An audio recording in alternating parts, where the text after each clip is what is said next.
नमस्कार दोस्तों, स्वागत है एक बार फिर से आप सबका हमारे YouTube channel GS with Shyam में।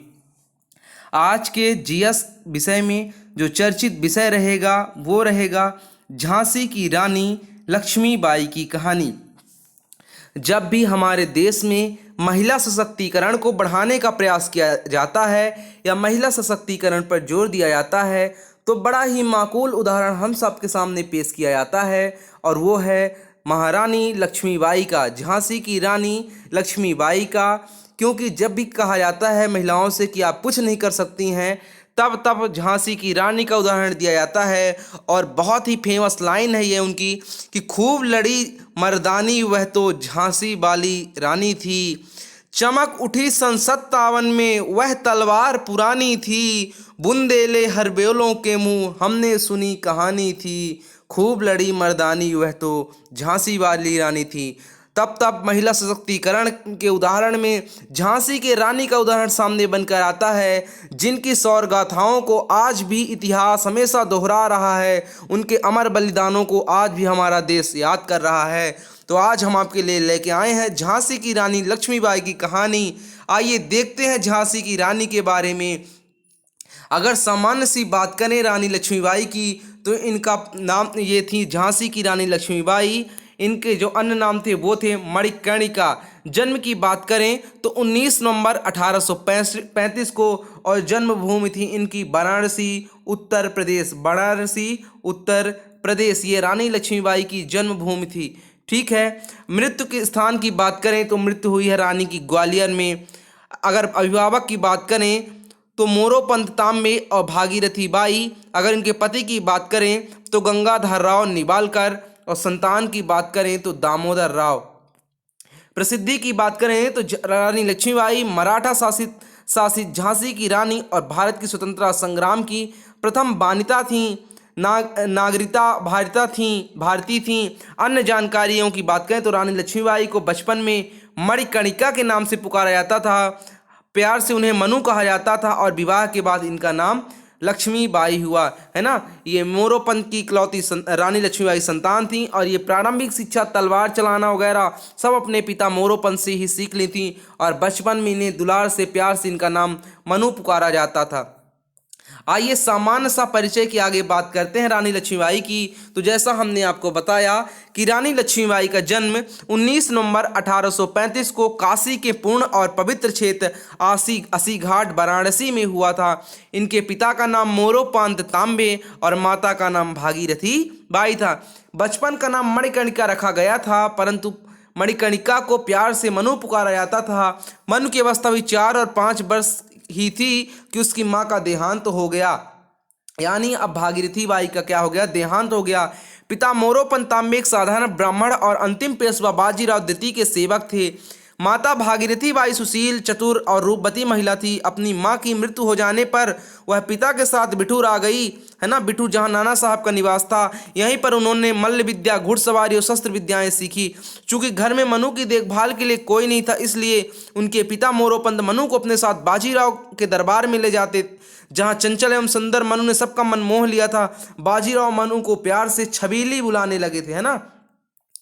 छोटी लड़की थी, उसे बाजीराव प्यार से छबीली बुलाने लगे थे। शिक्षा की बात करें तो मनु की शिक्षा की आगे बात करते हैं तो पेशवा बाजीराव के बच्चे को पढ़ाने के लिए शिक्षक आते थे। मनु भी उन्हीं बच्चों के साथ पढ़ने लगी। 7 साल की उम्र में ही लक्ष्मीबाई ने घुड़सवारी सीखी, साथ ही तलवार चलाने में, धनुर्विद्या में निष्णात हुई। बालकों से भी अधिक सामर्थ्य दिखाया। बचपन में लक्ष्मीबाई ने अपने पिता से कुछ पौराणिक वीर गाथाएं सुनी। वीरों के लक्षणों व उदांत गुणों को उसने अपने हृदय में संजोया। इस प्रकार मनु अल्प वय में ही अस्त्र शस्त्र चलाने में पारंगत हो गई। अस्त्र शस्त्र चलाने में, घुड़सवारी करना मनु के प्रिय खेल हो गए, है ना। तो मनु के क्या थे, प्रिय खेल थे, अस्त्र शस्त्र चलाना, घुड़सवारी करना। अब मनु बड़ी होती हैं, मणिकर्णिका बड़ी होती हैं। तो विवाह की बात करें कि जब समय बीता तो मनु विवाह योग्य हो गई और इनका विवाह 1842 में झांसी के राजा गंगाधर राव निबालकर के साथ बड़े ही धूमधाम से संपन्न हुआ। विवाह के बाद इनका नाम हो गया लक्ष्मीबाई, झांसी की रानी लक्ष्मीबाई। इस प्रकार काशी की कन्या मनु झांसी की रानी लक्ष्मीबाई बन गई।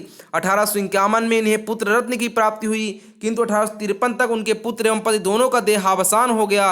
रानी ने अब एक दत्तक पुत्र को लेकर राजकाज देखने का निश्चय किया, किंतु कंपनी शासन उनका राज्य छीन लेना चाहता था। रानी ने जितने भी दिन शासन किया वे आध्यात्मिक सूझबूझ के साथ प्रजा के लिए कल्याण कार्य करती रहीं, इसलिए भी अपनी वीरता, प्रजा की स्नेह भाजन बन गई।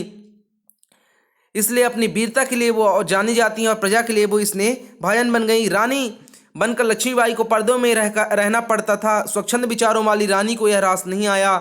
उन्होंने किले के अंदर एक व्यायामशाला बनवाई और शस्त्रास्त्र चलाने तथा घुड़सवारी हेतु आवश्यक प्रबंध किए। उन्होंने स्त्रियों की सेना भी तैयार की। राजा गंगाधर राव अपनी पत्नी की योग्यता से बहुत प्रसन्न थे। जाहिर सी बात है, रानी लक्ष्मीबाई बहुत ही योग्य थी। कहा जाए तो रानियों के इतिहास में जब जब किसी का नाम पुकारा जाता है तो रानी लक्ष्मीबाई का नाम स्वर्णिम अक्षरों में हमेशा इतिहास के पन्नों में आज भी अंकित है, आज भी उल्लेखित है, जिसे इतिहास आज भी याद कर रहा है।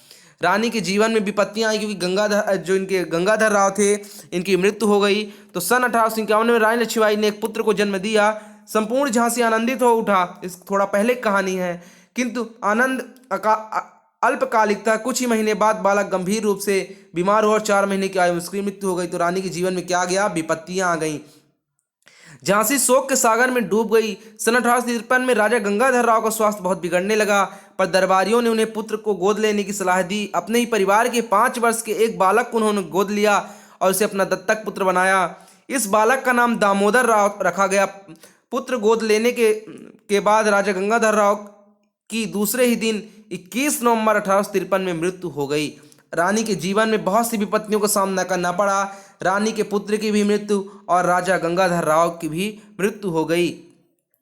रानी के स्वभाव की बात करें तो रानी अत्यंत दयालु थीं। एक दिन जब कुल देवी महालक्ष्मी की पूजा करके लौट रही थीं तो कुछ निर्धन लोगों ने उन्हें घेर लिया। उन्हें देखकर महारानी का हृदय द्रवित हो उठा। उन्होंने नगर में घोषणा करवा दी कि एक निश्चित दिन गरीबों में वस्त्रादि का वितरण कराया जाए, है ना। जब रानी का हृदय प्रफुल्लित हो गया, उन्हें देखकर दुखित हो गया पहले, फिर रानी ने सोचा कि अब क्यों ना इनके लिए भी व्यवस्था की जाए। तो इनके लिए वस्त्रादि का व्यवस्था रानी ने किया, है ना। भोजन वोजन की व्यवस्था रानी ने कराई। आगे चलते हैं। रानी इतनी खुद ही परेशान थी कि रानी के ऊपर एक और मुसीबतों का पहाड़ आता है। पुत्र वियोग के आघात से दुखी राजा ने 21 नवंबर 1853 को जब प्राण त्याग दिए तो झांसी एक बार फिर शोक के लहर में डूब गई। अंग्रेजों ने अपनी कुटिल नीति के चलते झांसी पर चढ़ाई कर दी। अब झांसी की रानी अकेली हैं और अंग्रेज लगातार झांसी पर हमला कर रहे हैं। रानी ने तोपों से युद्ध करने की रणनीति बनाते हुए कड़क बिजली, घन गर्जन, भवानी शंकर राज तोपों को किले पर अपने विश्वासपात तोपाची के नेतृत्व में लगा दिए और यहीं से लाइन बन गया कि खूब लड़ी मर्दानी वह तो झांसी वाली रानी थी। रानी अपनी सूझबूझ के साथ बहुत ज़्यादा युद्ध कौशल, अपना पराक्रम दिखाती गई। रानी लक्ष्मीबाई का ये विकराल स्वरूप की बात करते हैं, कैसे रानी ने चंडी का रूप धारण किया। दिन था 14 मार्च 1857 से 8 दिन तक तोपें किले से आग उगलती रहीं। अंग्रेज सेनापति हीरोज लक्ष्मीबाई किलेबंदी को देखकर दंग रह गया। रानी रणचंडी का साक्षात रूप रखे पीठ पर दत्तक पुत्र दामोदर राव को बांधे भयंकर युद्ध करती रहीं। झांसी की मुट्ठी भर सेना ने रानी को सलाह दी कि वह कालपी की ओर चली जाए। झलकारी बाई और मुंदर सखियों ने भी रणभूमि में अपना खूब कौशल दिखाया। रानी की सहायिका थी झलकारी बाई। अपने विश्वसनीय 4-5 घुड़सवारों को लेकर रानी कालपी की ओर बढ़ी। अंग्रेज सैनिक रानी का पीछा करते रहे। कैप्टन बाकर ने उनका पीछा किया और उन्हें घायल कर दिया। तो जो झांसी की रानी के साथ युद्ध करने आया था अंग्रेज अधिकारी, उसका नाम था ह्यूरोज। क्या नाम था? ह्यूरोज, है ना। 1857 की क्रांति बहुत ऐतिहासिक क्रांति है, जिसमें आता है कि झांसी की रानी के साथ किस व्यक्ति ने अंग्रेजों की तरफ से आके मुकाबला किया, तो उसका नाम था ह्यूरोज। अंतिम जंग की बात करें रानी की तो 22 मई 1857 को क्रांतिकारियों को कालपी छोड़कर ग्वालियर जाना पड़ा। 17 जून को फिर युद्ध हुआ। रानी के भयंकर प्रहारों से अंग्रेजों को पीछे हटना ही पड़ा। महारानी की विजय हुई, लेकिन 18 जून को हीरो स्वयं युद्ध भूमि में आ डटा। रानी लक्ष्मीबाई ने दामोदर राव को रामचंद्र देशमुख को सौंप दिया। सोनरेखा नाले को रानी का घोड़ा पार नहीं कर सका। यही है जो रानी घोड़ा नाले को नहीं पार कर सका। वहीं एक सैनिक ने पीछे से रानी पर तलवार से ऐसा जोरदार प्रहार किया कि उनके सिर का दाहिनी भाग कट गया और आंख बाहर निकल गई। घायल होते हुए भी उन्होंने उस अंग्रेज सैनिक का काम तमाम कर दिया, फिर अपने प्राण त्याग दिए। 18 जून 1857 को बाबा गंगादास की कुटिया में, जहां इस वीर महारानी ने प्राणांत किया, वहीं चिता बनाकर उसका अंतिम संस्कार किया गया। बताइए, फिर जब रानी के ऊपर पीछे से तलवार भी लग जाती तब भी रानी उस अंग्रेज अधिकारी को मार डालती हैं, है ना। रानी कितना पराक्रमी रही होंगी, आप खुद इसका मुआयना कर सकते हैं, है ना। अगर इस नाले को, सोनरेखा नाले को उनका घोड़ा पार कर जाता तो हो सकता था कि रानी युद्ध की जो मनोदशा है वो और कुछ बदल देती। तो बलिदान महारानी का ये एक बार हम सब रानी को याद करते हैं और देखते हैं बलिदान महारानी का। महारानी लक्ष्मीबाई अपने नन्हे पुत्र दामोदर राव को पीठ पर बांधकर बड़े कौशल से युद्ध लड़ने की कला में माहिर थीं। 1857 के सितंबर अक्टूबर माह के दौरान उन्होंने बड़ी बहादुरी से लड़ते हुए अपने राज्य को दो पड़ोसी राज्यों ओरछा और दतिया की सेनाओं से पराजित होने से बचाया। जनवरी 1858 में जब ब्रिटिश आर्मी ने झांसी पर आक्रमण किया तो पूरे 2 सप्ताह तक युद्ध चला। अंततः ब्रिटिश सेना ने झांसी शहर को पूरी तरह तहस नहस करने में सफल रही। हालांकि रानी लक्ष्मीबाई अपने पुत्र के साथ बेस बदलकर भागने में सफल तो रहीं, इसके बाद उन्होंने कालपी में शरण ली जहां उनकी मुलाकात त्यात्या टोपे से हुई। फिर उन्होंने दोबारा अंग्रेजों के साथ युद्ध लड़ने की ठानी। इसी संघर्ष में 17 जून 1857 को एक ग्वालियर की रणभूमि में वीर गति को प्राप्त हुई और विश्व इतिहास में भारतीय नारी की ओजस्विता की प्रतीक मिसाल कायम कर दी और उनका नाम है महारानी लक्ष्मीबाई। रानी लक्ष्मीबाई की गाथा अमर है। रानी लक्ष्मीबाई ने कम उम्र में ही साबित कर दिया कि वह न सिर्फ बेहतरीन सेनापति हैं बल्कि कुशल प्रशासक भी हैं। वह महिलाओं को अधिकार संपन्न बनाने की भी पक्षधर थीं। उन्होंने अपनी सेना में महिलाओं की भर्ती भी की थी। आज कुछ लोग जो खुद को महिला सशक्तिकरण का अगुवा बताते हैं वह भी स्त्रियों को सेना आदि में भेजने के खिलाफ हैं, पर इन सब के लिए रानी लक्ष्मीबाई एक उदाहरण है कि अगर महिलाएं चाहें तो कोई भी मुकाम हासिल कर सकती हैं, है ना। नथिंग इज इम्पॉसिबल, इसीलिए लिखा गया है। तो आज के हमारे YouTube channel GS with Shyam में रहा रानी लक्ष्मीबाई की कहानी। अगर आपको झांसी की रानी की कहानी पसंद आई हो, कुछ आप उससे सीखे हों, अगर आपको ऐसा लग रहा हो कि रानी का युद्ध कौशल वाकई काबिले तारीफ था, रानी का नाम हमेशा इतिहास के पन्नों में दर्ज रहना चाहिए और दर्ज रहेगा। अगर आपको हमारी आज की कहानी पसंद आई हो तो हमारे चैनल जीएस विद श्याम को जरूर सब्सक्राइब करें। वीडियो देखने के लिए बहुत बहुत धन्यवाद आपका। Thank you so much. तो आज हमारे कहानियों के सेशन में था एक और कहानी जो इतिहास की गाथाओं में आ रही है। खूब लड़ी मर्दानी वह तो झांसी वाली रानी थी। वीरांगना मनु को हम सब नमन करते हैं और झांसी की रानी से प्रेरणा लेते हैं और आगे बढ़ने की भी प्रेरणा लेके आज के सेशन को यहीं समाप्त करते हैं। तब तक के लिए thank you so much. Best of luck.